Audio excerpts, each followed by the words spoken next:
Welcome to Surrogacy Is, a podcast. We have some really, really exciting guests today. I'm super excited because I love you guys all so much and I think you're so amazing. So you're kind of our favorite people, like, period. That's why I was having some serious FOMO when we were having technical difficulties. I'm like, no. I know Casey's like banging down the door. Let me in. Yes. I can't wait for the rest of our team to hear that. Oh, great. Thanks for that, Cherish. Yes, we are the favorites. That's right. Well, everyone's the favorite. So all of my kids. Which kid of yours is favorite? You can't answer that, Cherish. You only have one. You too, Haleigh. That's Damn okay. it. Christine. I don't have Exactly. Exactly. you're lying. Yes, you do. I have one saw that that's easier to hesitation. parent. I have one that's easier to parent. Oh, God. Love them the same. Just one's easier. Who's your favorite, Casey? I don't have a favorite. They're all my favorites. You have a favorite. I know who it is. I'm not going to say. You can always tell. You know who makes it really obvious who the favorite is? Susan. Yes. We didn't even know she had other kids until she was telling us she had other kids because her daughter's posted everywhere all over her stuff. How funny. She has other kids?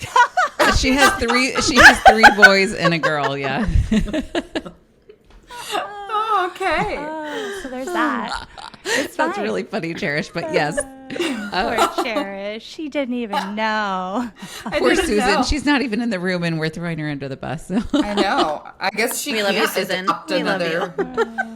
I guess she doesn't have room to adopt another adult. No, sorry, kiddo. You're on your own, Cherish. Yeah. Well, I would love it. What we're talking about today is the qualifications for surrogacy and why everybody who wants to be a surrogate unfortunately can't always be a surrogate, and how actually really difficult and rare it is to qualify for surrogacy. Mm-hmm. It's very rare. It's rare to want to do it, and it's rare to qualify to do it, and then for that overlap between wanting to and qualifying to, it's like we're such a rare slice of humanity. Mm-hmm. The five of us here all having And then been actually surrogates. executing as well. And then going Yes. through with it. Or having a support person that's willing to be comfortable with that and understanding this all. Exactly. Yeah, It's crazy. There's a lot that goes into it. But for starters, I really want for each of you three to introduce yourselves and tell us about it, because everybody knows me and Casey, but you guys, that you interact with almost every surrogate that comes through our program at some point. I'm sure Christine probably more than anyone interacts with almost every single surrogate that comes through our program. So do you want to start, Christine? Introduce yourself. And Sure. My name's Christine. I am a Southern California native, and I am a agency options advisor here at Surrogacy Is. I came to Surrogacy after having 2 of my keeper babies, and then went ahead and went on to have 2 amazing surrogate journeys. And I have a support person. My husband was actually the one that planted the seed of surrogacy. So it was not even really my idea, but I'm lucky enough that I get to talk to just about everybody, like you said, when it comes to the girls that find us and want to become a surrogate. that's so rare that it was your husband that planted the seed, because normally we have to work on them. Like, It's funny because I remember, and this was eons ago, and she actually, because I was her surrogate advocate when Surrogacy Is wasn't even a thing, because she was entering into the program that I was the intake person coordinator for, maybe intake manager at that point. But it was neat because I remember her saying how her husband was the one who planted the seed, and I was like, interesting, that doesn't happen all the time. you know, what's funny is the same thing is true. The only other person I've ever heard that is Bree. Bree's husband had a coworker that did it. And really? Oh, wow. Yeah. Sometimes they know us better than we know ourselves. That's so Yeah. cool. Well, They're like, well, hey, that's you fun could do this facts. thing. Pregnancy was easy for you. Absolutely, you could do this thing. And how long Yeah, have you it's been like here a- at Surrogacy Is now, Christine? It's been a while. Almost 2 years, almost. Awesome. Right around the corner. That's crazy. Woo-hoo. Time flies when you're having fun, man. Start planning your anniversary lunch. Oh, yeah. Yeah. Work. Yeah. 2 years is exciting. That's really cool. Okay. Who wants to go next? Haleigh. My name is Haleigh. I'm an intake coordinator here, Surrogacy Is. I was previously outreach, recently made the transition, and I'm really enjoying it. I am a 2-time surrogate, and I have one son. He's 9. I knew when he was very young that my family was complete, and so being able to experience pregnancy again, which I really enjoyed, and being able to help those that were really struggling to complete their families was such a rewarding experience, and I really just fell in love with surrogacy. I was just looking, you were posting to your team that Surro baby's number is 5. We're going to be 5 here soon. And I pulled up quite literally the transfer day when I went with you as your journey coordinator eons ago, and those pictures, and I was going to drop them. I'm like, well, I should probably ask her first because they're really sweet photos of you and your intended parents at the clinic after embryo transfer.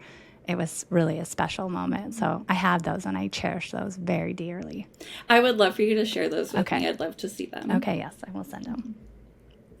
That's awesome that you have those pictures. That's crazy that you have them and Haleigh doesn't. Yeah, I get know. her those photos. I'm sure I've sent them to her at some point. She'll probably see them and be like, oh yeah, you sent those to me. So I love that. Casey, I love that you have been a part of my, Christine, and Haleigh's surrogacy journeys. yeah, I know, it's crazy.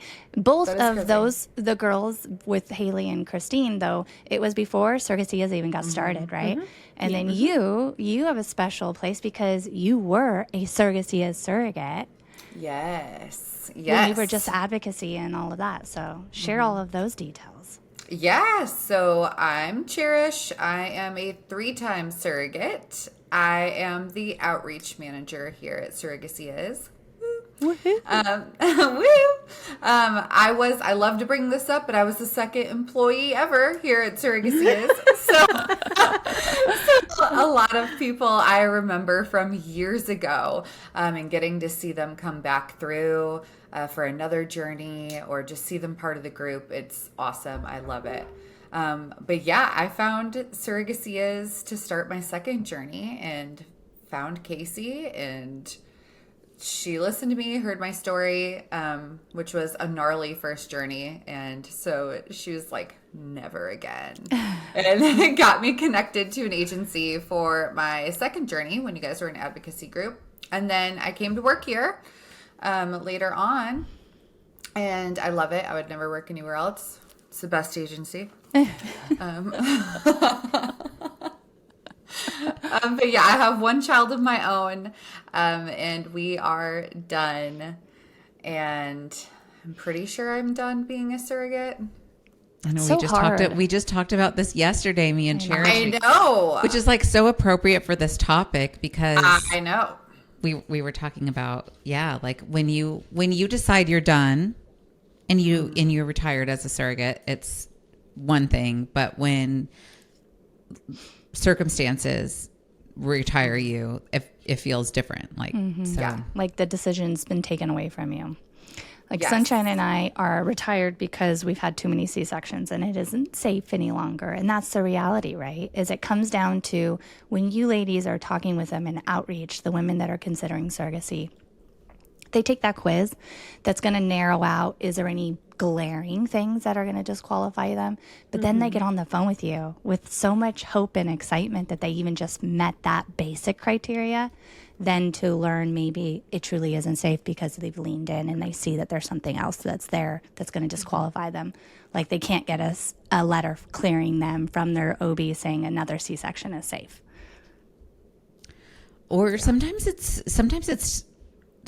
a hard reason that there's no workaround. And sometimes there are things that are flexible, like it's not right now. You don't qualify at this moment, but if these things change, then you can qualify in the future. And that's maybe an easier pill to swallow, but also nobody likes hearing no. I hate it personally. I want always the answer to be yes, and then I can decide if I want to or not. But I don't like it when the universe tells me no. So What are some of those things, the initial things, just the basic things that the quiz rules out for us mostly? Qualifications for surrogacy, the things that come right off the top of your head. There's like 5 that I can think of. I think support system is the biggest, like first and foremost. You have to have a good support system behind you, ready to kind of hold your hand. And it's beyond us as a surrogacy agency. It's more of the people that you are surrounded by, family, friends. If you're too sick to get out of bed, what does that look like for your family? Like, your family still has to go on. So do you have help at home to pick up groceries, or maybe clean a bathroom, or pick up the kiddos from school? It's one of the biggest. Or watch the kids for you when you're going to your medical screening and your embryo transfer and all those things. Those are the conversations that you guys have when you're getting on the phone with someone to talk through the reality. Like, okay, you meet the basic criteria, but here's what it's actually going to require from you, the commitment and all of the things that you maybe didn't think about. But like the baseline things I would say are, you have to be a mom already. You have to already have had a healthy, a successful full-term pregnancy and delivery. You have to be within a certain age. Age is a tricky one because I know ASRM guidelines say 21 to 45. And our quiz, we stop people at 42 just because even after 40, it can be really difficult for intended parents, and some clinics have stricter age requirements. So the American Society for Reproductive Medicine says it's safe up to age 45. But I've very rarely seen any intended parent and clinic be comfortable with a surrogate up to age 45. I feel like maybe that would be in cases where it's like a known surrogate. Yeah, like your sister's wanting to carry for you, or your cousin, or somebody that you know, then the clinic will allow it. But as far as an intended parent matching with a surrogate through an agency, they're almost never going to be comfortable selecting a surrogate who's over the age of 40, especially if you haven't had a recent pregnancy in the last couple of years. Well, and the reason, I mean, if you think about it, right? And if you add that additional layer that these intended parents have struggled themselves to conceive, maybe they're not even 45 and they're at this place of needing a surrogate. The idea of then choosing a carrier who is over the age of 40 or going to be close to 45, that's scary, especially if they've had loss and are at this place that they need to choose somebody that they can feel confident is going to get them to the finish line with a healthy baby, you know? And the reason that's scary, I think, is because there's a lot of just statistics that as you get older, like, of course, we know that our ovarian reserve and our egg quality goes down rapidly as women as we get older. But gestational surrogacy doesn't have anything to do with our ovarian reserve or egg quality. So, but there are still statistics that show later in pregnancy, beyond the age of 35, risks for gestational diabetes, hypertension, emergency C-section, things like that go up. Even if it's just a little bit, people that are having to choose a surrogate and they're investing so much money into this process and so much heart and hope, they want to reduce risks as much as possible. So having anybody that's taking on more risk, that's not going to be an intended parent's first choice. So even though you may qualify at 44 or 45, it's going to be very unlikely that you'll find a match. So we usually don't accept people into our program that are over the age of 42. And even then, we work really hard to match them if they qualify in every other way, but it can be really hard sell for an intended parent to match with a surrogate over 40. Yeah. I think that's a great point. You know, intended parents, especially those that have gone through a lot of heartbreak and trauma before coming to surrogacy, they're not wanting to take those risks. Yeah. And it's our job, and it's your guys' job to explain that to these women because, you know, hearing that is hard. But then for us, I think the layer that makes surrogacy is so special is we don't just say, well, sorry, I'm not going to waste my time with you. I'm going to send you a blanket email saying you don't meet our basic criteria, program criteria, et cetera. Sorry, goodbye. We pick up the phone and we are trying to explain and answer their questions and open up that space for them to understand why they might not qualify right now due to financial situations. We want to know that she's financially stable. So what are some of those other questions that you feel like you guys are battling, expressing, like sharing with these women when they're being told maybe they don't qualify? Do you want to talk about the flexible ones, the ones that people actually have power to change? What are you seeing a lot right now as far as when somebody doesn't qualify right now, but there's maybe some things that they need to work on so that they could qualify in the future? BMI is a big one. Yeah. Yeah. BMI, income holds. Income, having to meet a certain income requirement to fall above the poverty line. I think that's a tough one because it's hard to tell somebody like, hey, you fall underneath the poverty line, because they may be comfortable with their income. They may not feel like they're poverty stricken, but then for us to have to say you have to meet a certain income level, that's a tough one. What are the reasons for that, Cherish? What are the reasons why a surrogate needs to be financially stable? Because I think as a surrogate, especially if you're wanting to be a surrogate and you're thinking, this is a really cool thing I could do. I've had really easy pregnancies and this money would really change my life. Like, I could get ahead and do all these things if I could get this compensation for surrogacy. So to the women who are hearing the no because they're not financially stable at the moment, they're like, but I could get financially stable if I got this surrogacy compensation. So why are you blocking me from doing that? But how do you explain that to people? Yeah, you've got to be able to, you can't do this solely for the money. You can't be betting on the money either, because just because you start surrogacy doesn't mean you're going to end up being a surrogate. But it's so important that you are stable, you can provide for your family, that you don't have the financial stress going on. You have safe housing. It's so important for the surrogate to have the safety of financial stability, but it's also important for the intended parents to know that the woman that's carrying her child has enough food to eat, has a roof over their head. They're not struggling, enduring the financial stress that comes with poverty.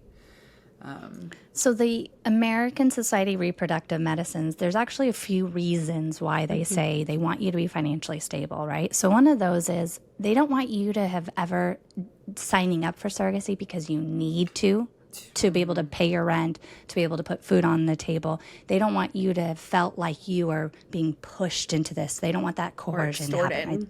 Yeah. They want to make sure that you've signed up for it because you want to do this and you understand that there are going to be those components where you're going to have to take off a day or two from work to travel for medical screening. Are you going to be able to do that? Or is there a chance that you might lose your job over it because you need that income? It's necessary to make sure that we've set these women up because they're moms first. I don't want to put anybody in a place where they're then now worried about, oh my God, am I going to lose my job? That's a big deal. We want to know that they're stable, that they have that flexibility to take those appointments. What if that first transfer doesn't work? And now you are hoping and banking on that base compensation to start and happen. Or what if it does work, but then you have a miscarriage? That compensation stops at that point. And so there's all of these variables to know. The biggest thing for us is just that I don't want you to sign up for something that it's going to potentially harm you or your family in the long run. So we want to know that you have that stability, but we also want you to know what that's going to look like for expectations for traveling for a medical screening or embryo transfer, or maybe this clinic has a few extra expectations for a mock cycle. So now you don't have 2 appointments you're traveling for, but you have 3 or 4 or 5 that you're traveling for. And is your work going to allow that? Is that going to hinder you from being able to do what you need to do for your own family? That's the priority always, is these women's safety.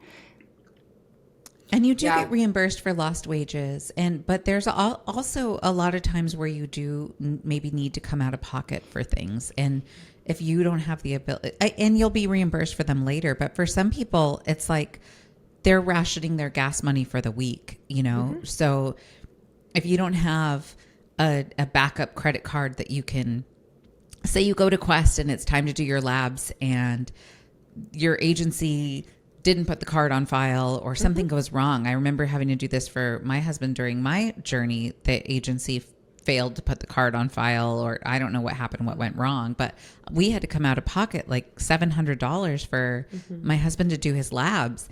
And we were able to do that with, by putting it on a credit card and then getting reimbursed and paying it back. But not everybody has the ability to do that. And you hopefully will never have to come out of pocket that much money for anything, and you'll definitely be reimbursed. But there's little things here and there that are going to come up that you might have to come out of pocket for a copay and then wait to get reimbursed, or there's some Uber or a agencies Lyft. that don't compensate the surrogate for those reimbursements, and they haven't tied those things into that legal contract or the benefit package, and so the surrogate doesn't know that ahead of time, and then gets into this and says, what do you mean you're not paying for these things?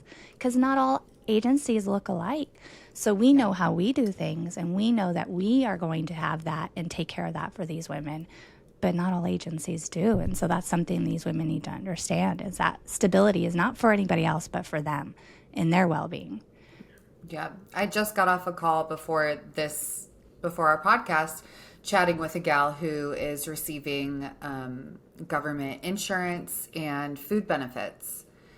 And, we have to make sure they're comfortable not receiving that. And she's like, I need that. I'm like, then don't come off of it. This isn't the right time.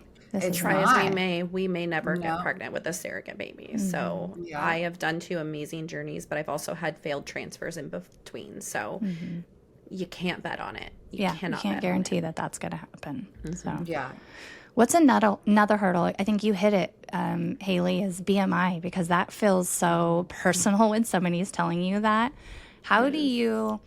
What is the reason you tell the surrogate, listen, this is not something you do right now, but it doesn't mean it's not a forever thing. How do you navigate that conversation with the surrogate?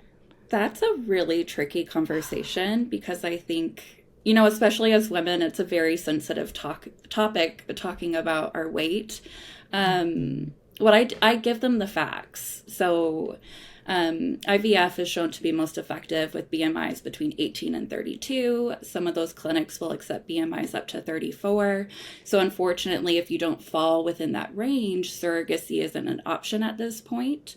I never ever tell somebody they have to lose weight or they have to lower their BMI. That is not my place.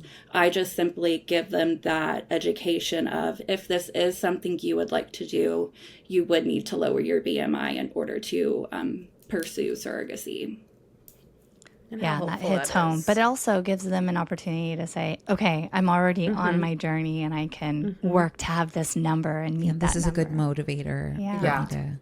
There's hope there. There's a lot of hope there, because it is something that maybe somebody can work on and change versus like the year in which they were born, or some of the medical things. Like, you can't change those things, girls, but some of the things you can, and it's a great motivator. Yeah, BMI is it. BMI is a tough one, because I don't want anybody to tell me that I need to lose weight, or don't talk to me about my weight. And I don't want to talk to anybody else about it either. Like, how dare you? How dare you? But I probably need somebody to tell me. That might be the thing to work. That might be the thing to work. No, you do not. You're perfect. But I do think also to consider the risks that increase in pregnancy with a higher BMI. Everything that the ASRM is looking at is based on statistical information. So it's a big picture thing. And a lot of women get really defensive or angry, and they'll say, I had 2 beautiful textbook pregnancies, perfectly healthy, full-term deliveries, and I'm over 34, over 32 BMI. And so why are they judging me when I have had these healthy pregnancies in my personal? But again, like with the age thing, it's lowering the statistical risks in every possible way. So with a BMI over those certain ranges, again, gestational diabetes risks go way up, hypertension, preeclampsia, and emergency C-section. This is the one that a doctor was explaining to me when I asked, because I'm always like, tell me, I need to know all the reasons why BMI. Why? Because I need to be armed with this information when somebody asks me. And they said that the risks to the baby as far as if you were to need an emergency C-section, it's so much more dangerous if you're over that certain BMI, because when you think about the layers that they go through to get to your uterus, that C-section is such a major surgery. Yeah, in those moments, if you're in an emergency, they matter, and the baby could be without oxygen, or it takes a while to get access to that uterus and to the baby, and things like nicking an organ or something that they didn't intend to puts the carrier at risk and the baby. And any amount of risk, like we have to be comfortable with some amount of risk, but any amount of risk that we can reduce, we want to. And so that's why the BMI. Well, and we did a podcast a while ago with one of the IVF doctors, and they had also said that for the IVF protocol, the estrogen, progesterone, leuprine, when they're doing that cycle calendar, your body absorbs better if your BMI is within that range too, so that there is complication. And they've even seen where your body doesn't take that medication, your lining isn't doing what it needs to do to get in preparing for an embryo transfer when your BMI is above that too. So I think there's all of these challenges factors in getting pregnant with it. Yeah, if that's not working.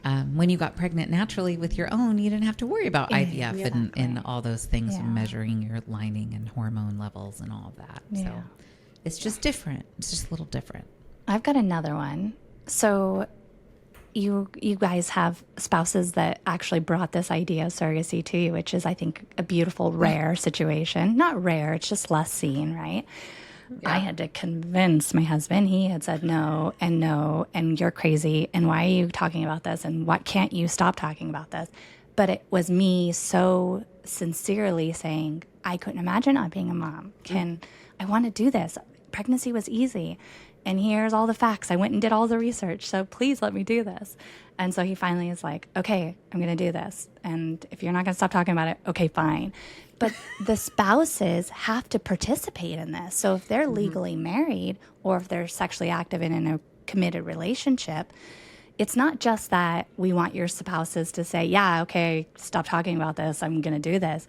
But they have to be committed and participate in a legal contract, getting blood work done, having background done. So how do you guys navigate those conversations when you're talking with the women in justifying, well, I want to do this, so I'm doing this whether he likes it or not? No, you can't. How do you navigate that? Yeah, I mean, you're married, you're one. They have to be involved, they have to be supportive. They have to be they have to get their blood work done. They have to get their psychological screening done. They have to get their background check done. They have to do contracts with you. So it ties into just, they have to be supportive completely. They do. They have to be a support person. They have to be totally on board with you, and they want to have to do this with you. Emotionally, legally, financially, they're all in right there with you. So you got to be in. You got to be in. And if they're even just on the fence a little bit, then we got to take a beat. Wait. Yep. Yeah. Yep. We got to take a second and talk about it, and send the husband's video. Yeah. Yeah. I mean, that was created truly because we had so many times. It's like we need a tool, because I'm all about tools, you guys. And we would actually say, hey, you want to talk to a husband who wasn't on board at first? We're going to connect you to Kyle, the CEO, to be able to talk about that. Kyle's going to have another one coming his way pretty soon, because we have a surrogate that really wants her husband on board to connect with him, and he's always been like, yep, send him my way. And Kyle will never try to talk somebody into it. He'll be really honest with them and really real about, like, this is what it's like. This is what it takes. Like, this is why it's important for you to be involved. This is the things that I was afraid of. And this is what actually happened. But if you don't feel good about it, don't do it. Like, your relationship is so important. Your relationship with your partner is so important that you shouldn't jeopardize your relationship to do something that's like this big. Unless your relationship is not that important to you, then maybe you're in the wrong relationship. I have talked to women when I was doing intake way back when I first started, like in 2018, that I talked to this woman and she was hell bent on being a surrogate and her husband was not having it. And she was like, I think I'm going to file for divorce because I want to do this. Like, I think you should probably file for divorce because you're willing to divorce your husband because he won't let you be a surrogate. Like, he's that disposable. Like, yeah, maybe.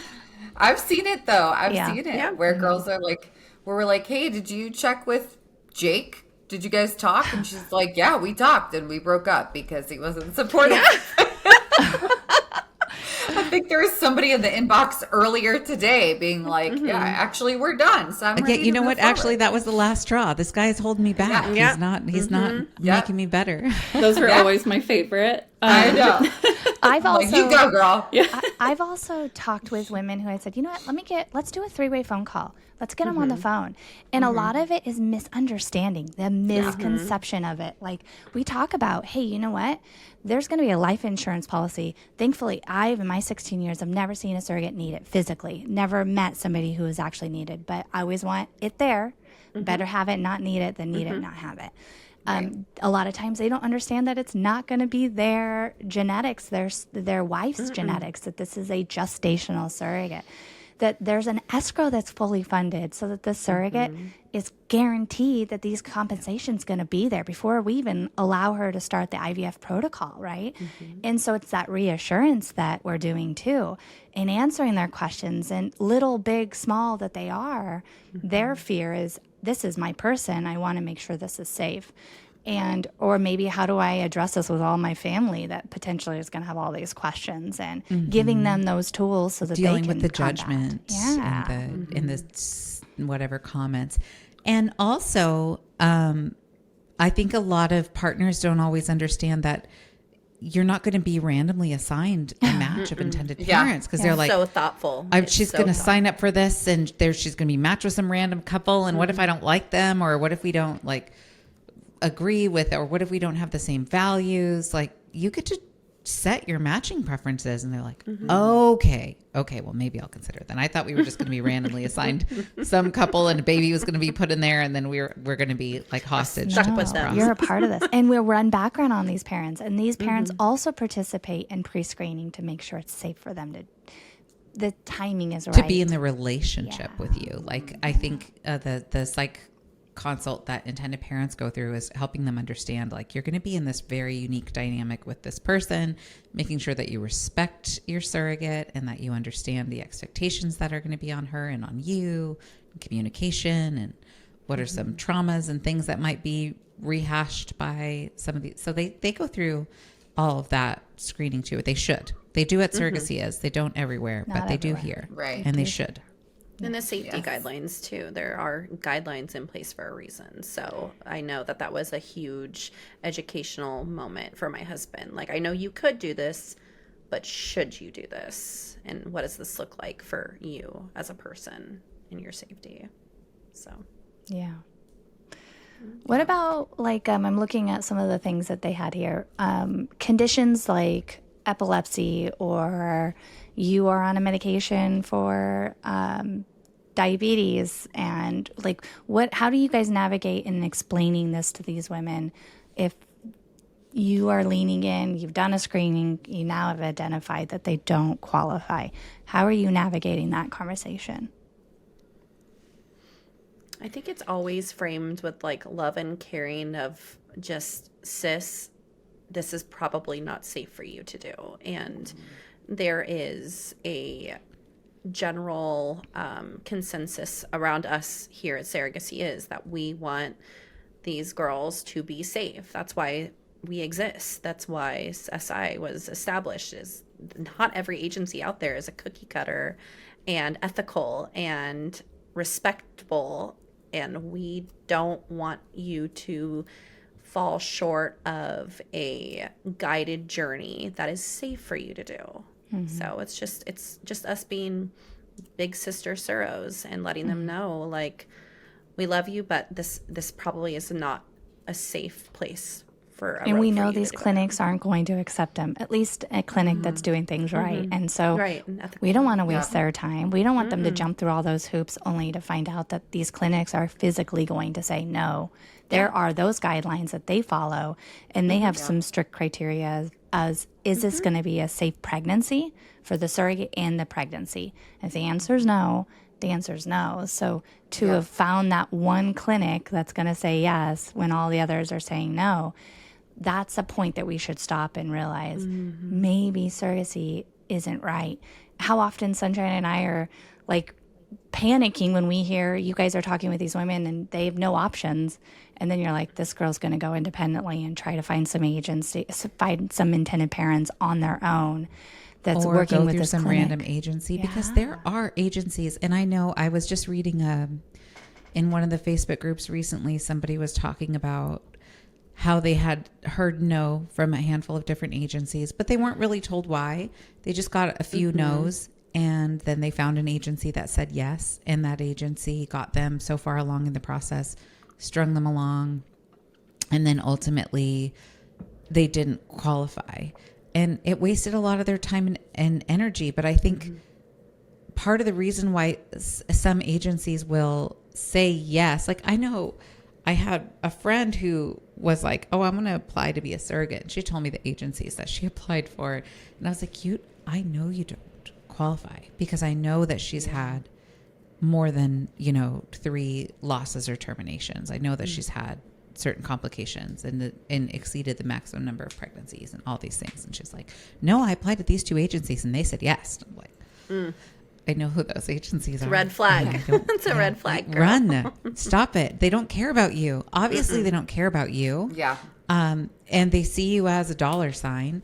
And there are agencies that will take a surrogate that they know doesn't qualify and fudge the records Yes. and send them on to get a clinic to approve them and hide things from the intended parents so that they can push these things through, because then they get a match and then they get an agency fee and then they can be collecting their revenue, and that's what they care about at the end of the day. And if they're willing to do that. There are so many agencies that are willing to do that. I've had my records scrubbed.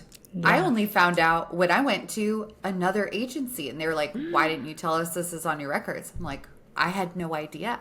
I had no idea. And it wasn't there. For your first journey. For my first journey.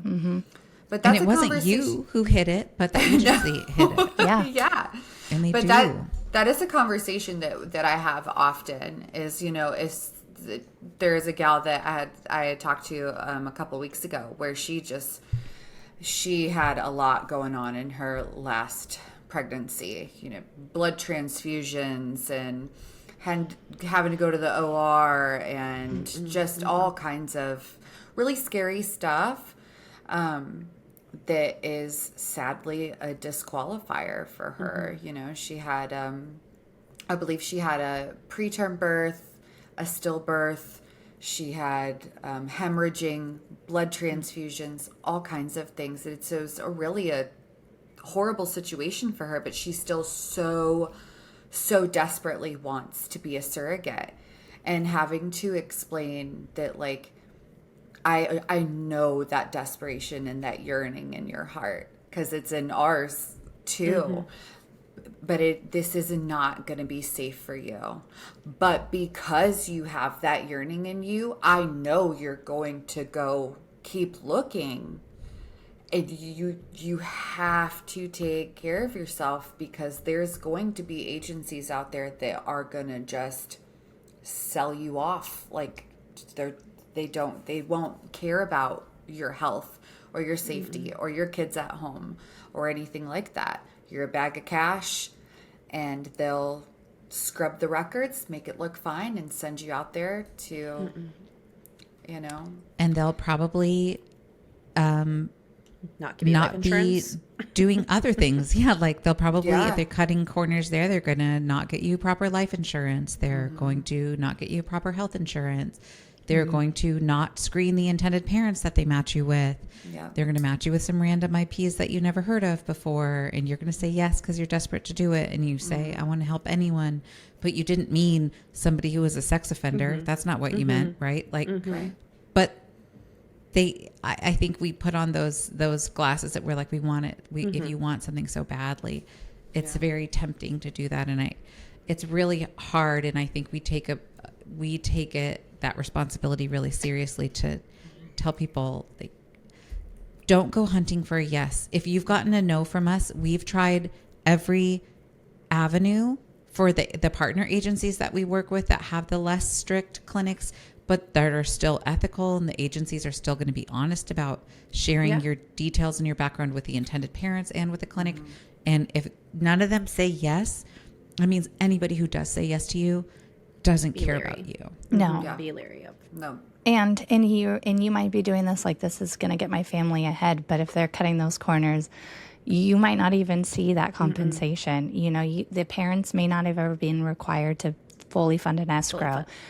And the insurance might be in your name. So like bills are coming in through this entire journey. Maybe it's not even a surrogacy friendly policy and never a policy was purchased. So now you have all of these bills that are not covered by insurance in your name. Like, do you understand? Maybe the parents are international and you have no recourse. You can't even track them down to sue them to pay for it or anything. It's like, Right. too many risks. So if you hear your no, I think that's the hope in this, is understanding that if you desire to be a surrogate, we are going to fight so hard to see if that's possible. If anybody's going to fight hard, it's going to be us. And we have the resources to do so. But the minute we say no, there's a reason for that. And hoping that you're able to find that peace and understand the why behind it and being able to let it be. But I know that's in the time that we've been doing this, there are probably a few that still went on to decide to do something different. This is actually such an interesting topic for you guys to choose today, since yesterday Sunshine and I were just talking, and I'm like, I'm really considering doing another journey because I want to help my best friend's brothers. But I had a pretty big postpartum hemorrhage. And so, we were talking about it yesterday, and she's like, I don't know. And I'm like, I have felt like I probably, it's probably going to be a no, but to hear it from somebody else, like it's probably not going to happen. It's not safe. Your bleeding gets progressively worse with every delivery. It's a tough pill to swallow because you want to be able to make that choice. Yeah. You want to be able to say, I'm done with surrogacy. Like I have brought 3 beautiful children in this world. I've completed 3 families. Like I have done this big glorious thing, and now I am bowing out. But for somebody to be able to be like, no, I'm sorry, you can't do this. It sucks. It's very hard. And, I really empathize with the gals who have never even gotten to do one journey and hear no. You know what I'm so proud of is Sunshine and I, this summer, it has been a growth, at least for me, and I know for Sunshine too, of how do we lean in and support everybody a little bit better. So Embra Health has been a really, really, really beautiful resource, because those are the challenges, like even communicating with your intended parents and expectations, or how you think this journey is going to go, or loss when it doesn't happen, or loss before it even happens. Those things are real.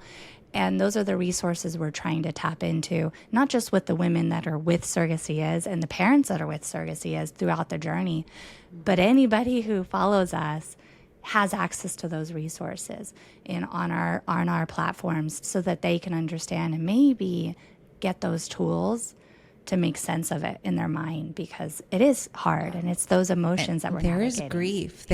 There is grief and loss when you have your heart set on surrogacy, and even if you have made plans for the compensation, like you're like, okay, this is how I'm going to do this thing. This is how I'm going to pay for I have a teenager. Like when I decided to do surrogacy, I had a teenager that we're getting ready to get his first car, and I was teaching and Kyle was running his business, and there were all these little things that we wanted to do that were extra that we couldn't do.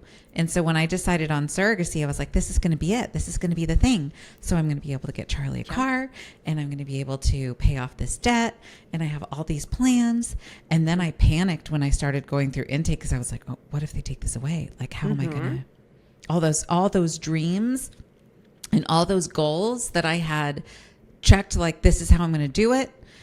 It could have been taken away from me. And I have seen that happen to women in our program and with some of our partner agencies, that they got really excited about it, and they made it part of their, it was going to be part of their life story. I was going to do this surrogacy. I got a t-shirt, and I got the little letterboard, and I announced I'm going to be a surrogate, and I just got psychologically cleared and all these things. And then they go to medical screening. And I remember there was one girl that I'll always remember her. And I think she's still in our Facebook group, and she still identifies that with surrogacy so much, even though she didn't end up getting to do it. But she was so heartbroken, and she wasn't expecting to feel so devastated. When she went to medical screening, she was diagnosed with adenomyosis, which is something that comes up in medical screening pretty frequently.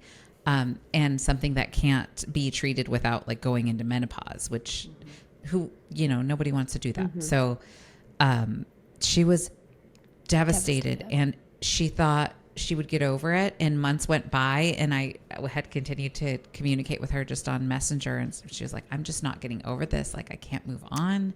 I can't stop thinking about it. I'm so sad. She had posted on her Facebook with her husband and her thing, we're going to do surrogacy, and this is it. And then she had to tell people she wasn't doing it. It was I have never felt so just I just want to help her and fix it. I want to make it better. I want her to be a surrogate. I want it to be possible for her, because she deserves it, and she's amazing. But she couldn't do it. And that was the first time that I realized we need to have resources in place for when we have women that get to a certain point in the journey and that grief comes up. If you're with a good agency, they should support you. She was with a partner agency, Justicey, at the time. And I remember calling the owner and saying, hey, she's having a really hard time with this. I know she was disqualified from your program 2.5 months ago. Is it at all possible? Can you guys help her, get her set up with some counseling? And they totally did. And they were like, yes, absolutely, we will. Good.